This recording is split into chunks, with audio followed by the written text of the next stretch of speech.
Back in the Silurian period, our fish ancestors were not yet at the top of the food chain. Larger and more powerful invertebrate predators ruled the primordial seas.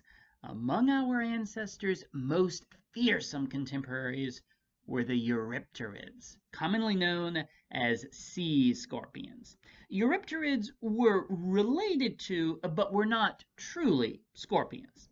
Eurypterids came in many shapes and sizes. Some had tails tipped with serrated spines, and others had crab-like pincers. Some were over 2 meters long, but most were closer to the size of modern lobsters and crawfish.